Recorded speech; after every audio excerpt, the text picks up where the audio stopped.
Okay,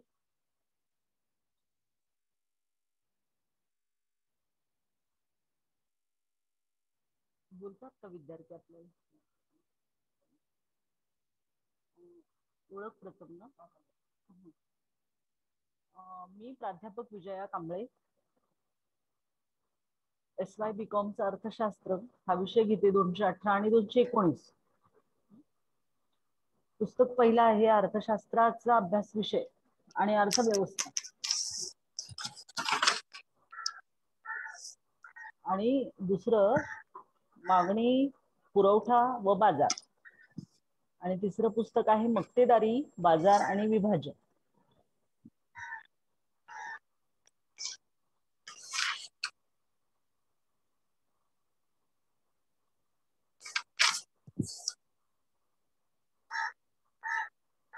आपण यशवंतराव चव्हाण मुक्त विद्यापीठ नाशिक याच्या विद्यापीठाच्या अंतर्गत आपण आपलं शिक्षण, आपलं अध्यापन करतो. आणि कुलगुरू डॉक्टर माणिकराव साळुंखे आहेत.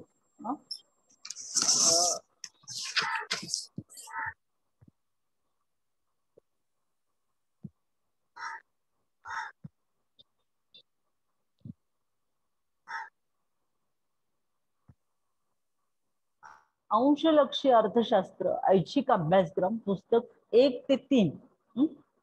त्याच्यात लेखक आणि पुस्तक क्रमांक 1 प्राध्यापक कृ पोफळे, अर्थशास्त्र विभाग प्रमुख, कला व वाणिज्य महाविद्यालय, लासलगाव. आणि संपादक आहेत त्याचं प्राध्यापक कुमुद पोरे, निवृत्त प्राध्यापक गोखले अर्थशास्त्र संस्था, पुणे. आणि भाषिक व अणुसंदेशन संपादन आहेत प्राध्यापक राजा दीक्षित आणि शैक्षणिक विभाग यशवंतराव चव्हाण मुक्त विद्यापीठ नाशिक. आणि प्रकाशन क्रमांक आहे 946. दुसरं आहे प्राध्यापक दी ग लोंढे, अर्थशास्त्र विभाग प्रमुख, अहमदनगर महाविद्यालय, अहमदनगर. आणि संपादक डॉक्टर कुमीदिनी देशपांडे, निवृत्त प्राध्यापक MSVP महाविद्यालय, धुळे. आणि इकडे भाषिक व अणुदेशन संपादन आहे प्राध्यापक उमेश राजदेरकर, संयोजक आहेत अधिव्याख्याता. आणि पुढचं आहे प्राध्यापक की डोईफुडे, अर्थशास्त्र विभाग, संगमनेर महाविद्यालय, संगमनेर. आणि त्याचं संपादक आहे प्राध्यापक न. कुलकर्णी, अर्थशास्त्र विभाग, महाविद्यालय, नाशिक. आणि मानवी विद्या व सामाजिक शास्त्रे विद्याशाखा यशवंतराव चव्हाण मुक्त विद्यापीठ नाशिक.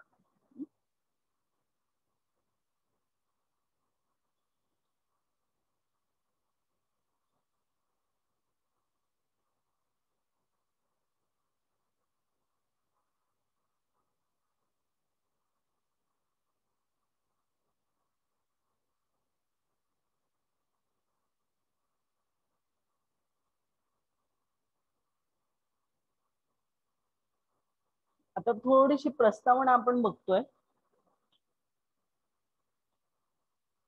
प्रथम वर्ष BA अधिष्ठान शिक्षणक्रम यशस्वीरित्या पूर्ण केल्याबद्दल प्रथमतः आपले हार्दिक अभिनंदन. आता आपण द्वितीय वर्षात प्रवेश घेतला आहे आणि पुनर्रचित अधिष्ठान अभ्यासक्रम अभ्यासणारे आपण पहिले विद्यार्थी आहात. या पुनर्रचनेपासूनच BA शिक्षणक्रमात काही आमूलाग्र बदल करण्याचे विद्यापीठाने ठरविले व तशा प्रकारचे बदल करण्यात येत आहेत. पूर्वीचा BA शिक्षणक्रम हा 96 श्रेयांकांचा होता आणि नवीन पुनर्रचनेनुसार हा शिक्षणक्रम 108 श्रेयांकाचा बनविण्यात आला आहे. पूर्वीच्या शिक्षणक्रमात एकाच विषयाची व अभ्यासक्रमाची 8 पुस्तके होती आणि नवीन रचनेनुसार आता प्रत्येक अभ्यासक्रमाची 3 पुस्तके असतील व प्रत्येक पुस्तक हे 2 श्रेयांकाचे असेल. एकाच विषयाची 8 पुस्तके पाहून अनेक विद्यार्थ्यांना एक प्रकारचे दडपण वाटत असेल आणि ते दूर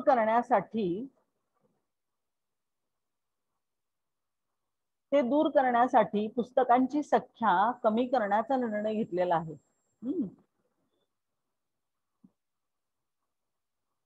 अधिष्ठान अभ्यासक्रमाची पुनर्रचना करताना काही निश्चित असे उद्दिष्ट डोळ्यासमोर ठेवून ही रचना करण्यात आलेली आहे. उदाहरणार्थ सामाजिक शास्त्रांचा अधिष्ठान अभ्यासक्रमात इतिहास, राज्यशास्त्र, अर्थशास्त्र, समाजशास्त्र, मानसशास्त्र, भूगोल या विषयातील महत्त्वाच्या संकल्पना आणि तत्वे यांची विद्यार्थ्यांना ओळख करून देण्यात आली होती. आशयाची ही मांडणी करताना त्या विशिष्ट विषयात विद्यार्थ्यांच्या मनात काही गोडी निर्माण होईल व पुढे तो विशिष्ट विषय स्तरावर निवडण्याची क्षमता त्यांच्यात कशी निर्माण होईल हे उद्दिष्ट डोळ्यापुढे ठेवण्यात आले होते. विशेष स्तरावर विषय शिकवण्याची विद्यार्थ्यांची गरज, वाढती मागणी विचारात घेऊन विद्यापीठाने काही विशेष स्तरावर उपलब्ध करून देण्याचं ठरवलं आहे. आणि त्यानुसार आता विद्यार्थ्यांना विशेष स्तरावरील BA पदवी प्राप्त करता येईल आणि यानंतर भविष्यात लवकरच विशेष विषयातील पदव्युत्तर पदवी शिक्षणक्रम उपलब्ध करून देण्याचा विद्यापीठाचा मानस आहे. सोप्या भाषेत लिहिण्यात आलेली स्वयं अध्ययन पुस्तकं, ध्वनिफिती, चित्रफिती यांच्या जोडीलाच आता विद्यापीठाचे विविध शैक्षणिक कार्यक्रम जे विविध विषयात विद्यार्थ्यांची गरज विचारात घेऊन तयार करण्यात येतात आणि त्यांचे नियमित प्रक्षेपण आठवड्यातून 2दा सह्याद्री वाहिनीवरून करण्यात येते. आणि या कार्यक्रमातून विविध तज्ञांच्या मुलाखती, चर्चा यातून आपल्या विषयातील अलीकडच्या घडामोडी, प्रगती यांची माहिती विद्यार्थ्यांना प्राप्त होते. आणि याशिवाय विद्यार्थी आपल्या विविध शंका घर बसल्या दूरध्वनीवरून आकाशवाणी मार्फत विद्यापीठातील शिक्षक, अधिकारी यांच्याशी बोलून दूर करू शकतात. सध्या महिन्यातून एकदा ही सोय उपलब्ध करून देण्यात आलेली आहे. आणि याशिवाय विद्यार्थ्यांसाठी दरमहा प्रसिद्ध होणाऱ्या संवाद पत्रिकेद्वारे विद्यार्थ्यांना विविध विषयांचं मार्गदर्शन, परीक्षेसंबंधी मार्गदर्शन, आदर्श उत्तरे कशी लिहावीत आणि इत्यादी संबंधी विषयवार मार्गदर्शन करण्यात येतं. दूरशिक्षण पद्धतीत विद्यार्थी व विद्यापीठ यांच्यात अधिकाधिक संपर्क, संवाद प्रस्थापित व्हावा. दूरशिक्षणातील विद्यार्थ्यांना नेहमीच हवाहवासा वाटणारा मानवी आधार प्राप्त व्हावा, हा विद्यापीठाचा सर्व प्रयत्न आहे. नवीन पुनर्रचित शिक्षणक्रमात विद्यार्थ्यांना विशेष ऐच्छिक व पूरक अभ्यासक्रम निवडण्याचं स्वातंत्र्य देण्यात आलेले आहे. मराठी, इंग्रजी, मानसशास्त्र, इतिहास, समाजशास्त्र, अर्थशास्त्र आणि याचबरोबर ग्रंथालय व माहितीशास्त्रातील अभ्यासक्रम उपलब्ध करून देण्यात आलेला आहे. समाजाच्या गरजानुरूप विविध शिक्षणक्रम, अभ्यासक्रम उपलब्ध करून देण्याचा आणि त्याचबरोबर विज्ञान आणि तंत्रज्ञानातील प्रगतीचा शैक्षणिक कार्यासाठी वापर करून विद्यार्थ्यांना कमी खर्चात आपला कामधंदा सांभाळून शैक्षणिक प्रगतीची संधी उपलब्ध करून देण्याचा विद्यापीठाचा सतत प्रयत्न आहे. या प्रयत्नात आपण जितक्या चांगल्या गुणवत्तेचे शिक्षणक्रम पूर्ण कराल, अवतीभोवतीच्या जितक्या जास्तीत जास्त लोकांना या दूरशिक्षण पद्धतीचे महत्त्व पटवून देऊन आणि त्यांनाही शैक्षणिक प्रगती साध्य करण्यासाठी प्रवृत्त कराल, तितके अधिक यश येईल.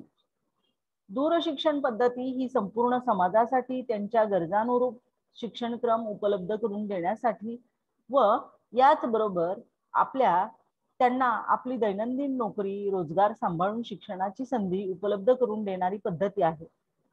आणि या पद्धतीस समाजाकडून जितका चांगला प्रतिसाद मिळेल तितकी ही पद्धती बळकट होईल व संपूर्ण समाजाला त्याचा फायदा होईल. आपण आता द्वितीय वर्षाचे विद्यार्थी आहात आणि द्वितीय वर्षातील विविध अभ्यासक्रम शिकवण्याची आपणास संधी मिळत आहे.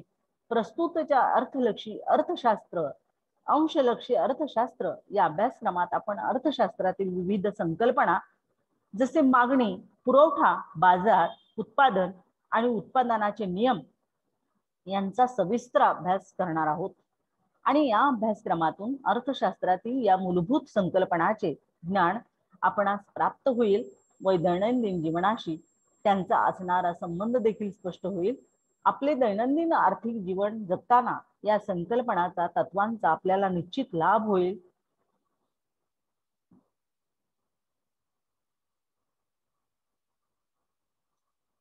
द्वितीय वर्ष यशस्वीरित्या चांगल्या गुणांनी पूर्ण करण्यास मी आपणास शुभेच्छा देते.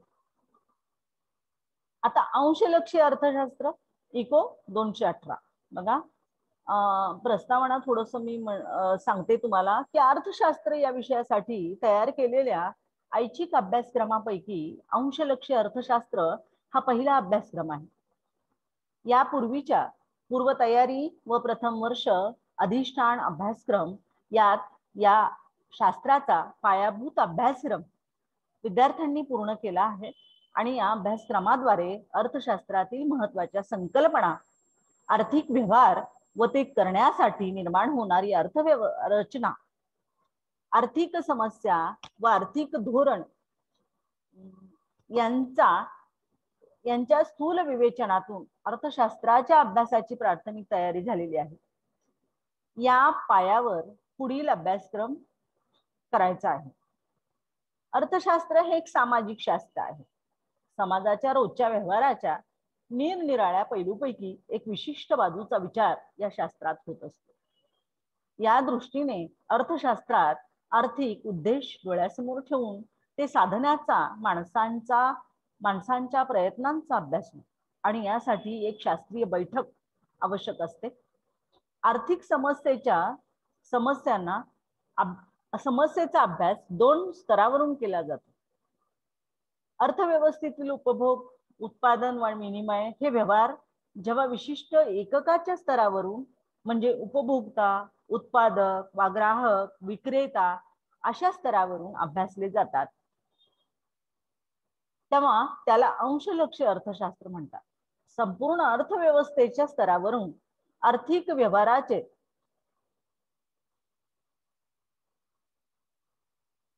विवेचन समग्र लक्ष्य अर्थशास्त्रामध्ये केले जाते.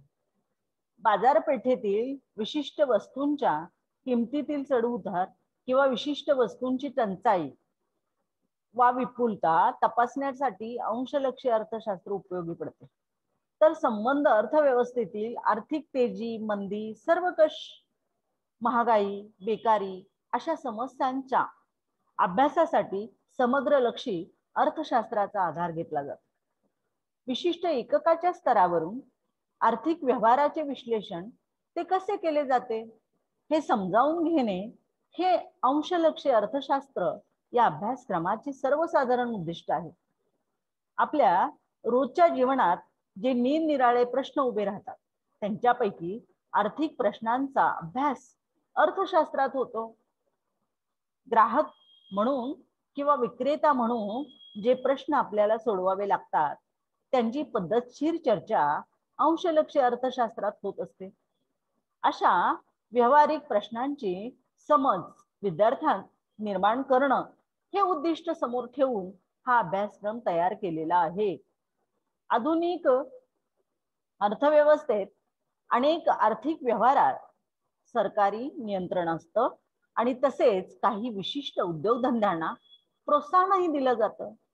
सरकारच्या आर्थिक धोरणामागील भूमिका समजावून घेऊन ते चिकित्सक दृष्टिकोनातून तपासणं हे लोकशाहीतील जागरूक नागरिकाचे कर्तव्य आहे. यासाठीही अंशलक्षी अर्थशास्त्राचा अभ्यास उद्बोधक ठरेल. अंशलक्षी अर्थशास्त्राचा हा अभ्यासक्रम एकूण 3 पुस्तकात विभागण्यात आलेला आहे. पुस्तक क्रमांक 1 अर्थशास्त्राचा अभ्यास विषयक आणि अर्थव्यवस्था यात आपण मूलभूत आर्थिक समस्या म्हणजे काय ते अभ्यासणार आहोत आणि ज्याप्रमाणे व्यक्तीला आपल्या मर्यादित साधन सामग्रीतून सर्व गरजा कशा पूर्ण कराव्या असा प्रश्न पडतो आणि त्याप्रमाणे प्रत्येक राष्ट्रालाही उपलब्ध मर्यादित मानवी व नैसर्गिक साधन सामग्रीतून सर्व गरजा कशा पूर्ण कराव्यात असा प्रश्न पडतो. अमर्यादित गरजा व मर्यादित परंतु पर्यायी उद्योगाची साधने यांचा मेळ वा समन्वय साधण्याचा प्रश्न म्हणजे आर्थिक प्रश्न होय. देशाला आवश्यक असणाऱ्या वस्तूंचे उत्पादन निश्चित करून विविध वस्तूंच्या उत्पादनात साधन सामग्रीचे वाटप करावे लागते. उत्पादनाची योग्य पद्धती निश्चित करून विविध वस्तूंच्या उत्पादनात साधन सामग्रीचे वाटप करावे लागते आणि उत्पादनाची योग्य पद्धती जसे श्रमप्रधान उत्पादन पद्धती व भांडवल प्रधान उत्पादन पद्धती निवडावी लागते. ही उत्पादन पद्धती अत्यंत काळजीपूर्वक देशाला योग्य उपयुक्त ठरेल अशी निवडावी लागते. अर्थव्यवस्थांचे प्रकार जरी भिन्न असले तरी आर्थिक प्रश्न हा सर्व अर्थव्यवस्थांना भेडसावतो व विशिष्ट नियम धोरण आखून प्रत्येक अर्थव्यवस्थेचा आर्थिक प्रश्न जास्तीत जास्त चांगल्या पद्धतीने योग्य पद्धतीने सोडवणे हा असतो. भांडवलदारी व्यवस्थेत व्यक्तीला व्यवसाय निवडीचे उपभोगाचे स्वातंत्र्य देण्यात येते आणि स्पर्धायुक्त बाजारपेठेत निर्माण करण्यात येते. स्पर्धायुक्त बाजारपेठ निर्माण करण्यात येते आणि स्पर्धेमुळे उत्पादक साधन सामग्रीचा पर्याप्त वापर करून कमीत कमी खर्चात वस्तूचे उत्पादन करण्याचा प्रयत्न करतात. ग्राहकांना त्याचा लाभ होतो. भांडवलशाहीत व्यक्तिगत हिताची खर्चाची प्रवृत्ती सामाजिक हित साध्य करण्यात कारणीभूत ठरते असे मानण्यात येते. बाजार यंत्रणा त्या दृष्टीने महत्त्वपूर्ण कार्य करते. भांडवलशाहीत व्यक्तिगत हितास दिलेले प्राधान्य, नफा मिळवण्याचे स्वातंत्र्य, स्पर्धा आणि यामुळे आर्थिक विषमता, आर्थिक चढ उतार निर्माण होतात व गरीब वर्गास त्याची मोठी झळ बसते. गरीब वर्गाचे हित त्यामुळे साधले जात नाही. भांडवलशाहीत दोष आढळून आल्याने संपूर्ण समाजाचे गटात वर्गाच्या हितास प्राधान्य देणारी उत्पादनाच्या साधनाच्या खाजगी मालकीमुळे निर्माण होणारी आर्थिक विषमता दूर करण्यासाठी समाजवादी अर्थव्यवस्थेचा पुरस्कार करण्यात आला आणि समाजवादी अर्थव्यवस्थेत उत्पादनाची साधने व संपत्ती समाजातील सर्व व्यक्तींच्या मालकीचे असतात व त्यांचा जास्तीत जास्त वापर उत्पादन आणि उपभोग व वितरण या कार्यातून आर्थिक समता व समाजाचे हित साधण्यासाठी करण्यात येतो. समाजवादी अर्थव्यवस्थेत ग्राहकांच्या गरजेनुसार उत्पादन करण्यात येते. आर्थिक नियोजनाद्वारे विशिष्ट उद्दिष्ट साध्य करण्याचा प्रयत्न करण्यात येतो. सार्वजनिक गुंतवणूक करण्यात येते. एक वर्गविहीन अर्थव्यवस्था निर्माण करण्याचा प्रयत्न असतो आणि या विषयीचे पहिले पुस्तक अर्थशास्त्राचा अभ्यास विषय आणि अर्थव्यवस्था यात आपण मूलभूत आर्थिक समस्या, आर्थिक विश्लेषणाच्या पद्धती, भांडवलदारी अर्थव्यवस्था आणि खुल्या बाजार अर्थव्यवस्थेच्या समर्थनार्थ विविध मुद्दे, खुल्या बाजार अर्थव्यवस्थेत सरकारचा हस्तक्षेप का असावा याविषयी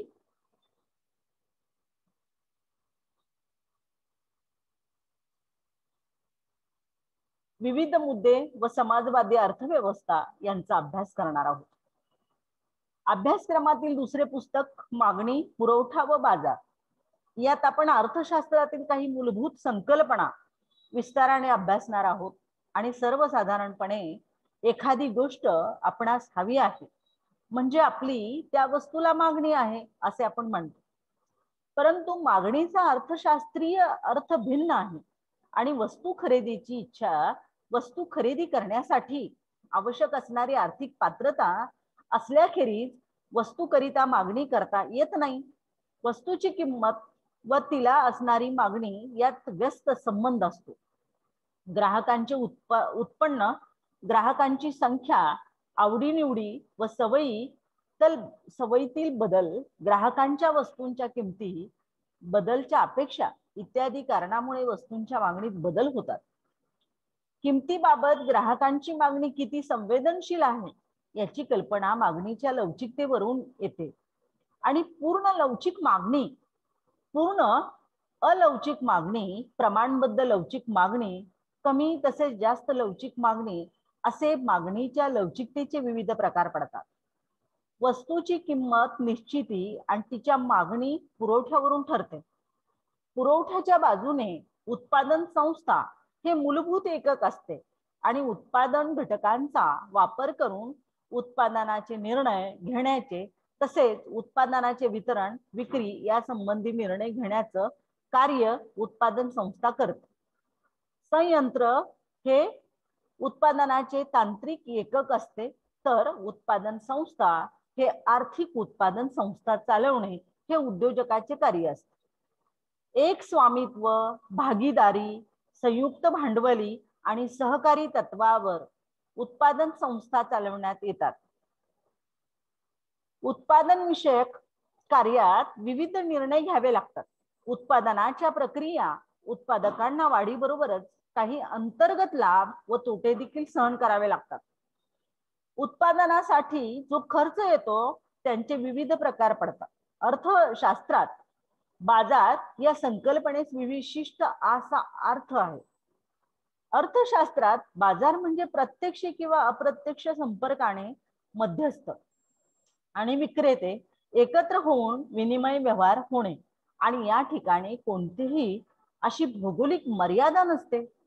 स्पर्धेनुसार बाजाराचे पूर्ण स्पर्धा, बाजार, मक्तेदारी इत्यादी विविध प्रकार पडतात.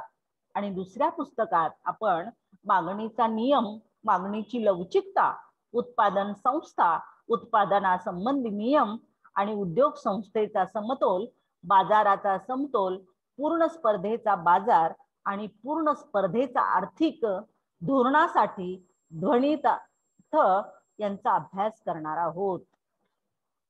अंशलक्षी अर्थशास्त्र इको 218. पूर्ण स्पर्धा हे बाजारपेठेचे एक प्रतिमान आहे आणि बाजारपेठेत विशिष्ट परिस्थिती आहे असे यात मांडले गेले आहे. पूर्ण स्पर्धेप्रमाणेच मक्तेदारी हे बाजारपेठीचे एक प्रतिमान आहे, आणि जेव्हा नजीकचा पर्याय नसलेल्या वस्तूच्या उत्पादनाचा पुरेसा मोठा भाग एका उत्पादकाच्या किंवा एकत्र धोरण ठरवणाऱ्या अनेक उत्पादकाच्या हातात असतो, तेव्हा बाजारात मक्तेदारी असा आहे असे म्हणता येते. मक्तेदारी निर्माण करण्याचे विविध मार्ग व मक्तेदारीचे विविध प्रकार आहेत. मक्तेदारी बाजारात देखील वस्तूची किंमत ठरवण्याची विशिष्ट अशी एक पद्धत असते. मक्तेदारी सत्ता निरनिराळ्या उद्योगात निरनिराळ्या प्रमाणात असते, आणि या सत्तेने चे मापन उद्योगातील केंद्रीकरण, नफ्याचे प्रमाण, मागणीची लवचिकता इत्यादीच्या आधारे मक्तेदारी सत्तेचे मापन करता येते.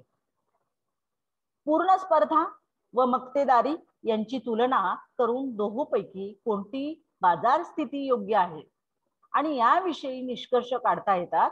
वस्तूंच्या उत्पादनात भूमी, श्रम, भांडवल व संयोजन हे घटक कार्यरत असतात. उत्पन्नाचे विविध उत्पादक घटक उत्पादन घटकात विभाजन करावे लागते. विभाजनाचे व्यक्तिगत विभाजन व कार्यानुसार विभाजन असे दोन प्रकार पडतात. उत्पन्नातील विषमता कमी करणं हे प्रत्येक देशाच्या आर्थिक धोरणाचे एक उद्दिष्ट आहे. उत्पादन घटकांना असणारी मागणी ही अप्रत्यक्ष मागणी असते. उत्पादन घटकांना मोबदला द्यावा लागतो आणि हा मोबदला त्या घटकाच्या सीमांत उत्पादकते इतका असावा असे सीमांत उत्पादकता सिद्धांत सांगतो. या अभ्यासक्रमातील शेवटचे 3ऱ्या क्रमांकाचे पुस्तक मक्तेदारी आणि विभाजन.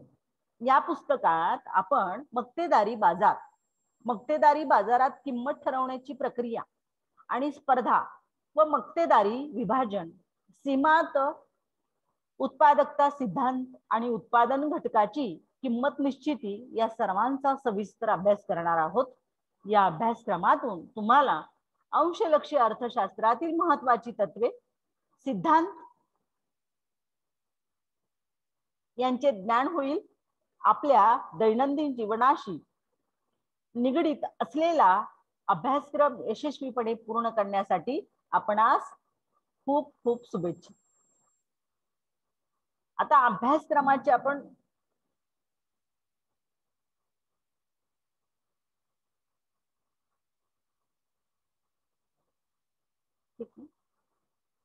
अजून थोडा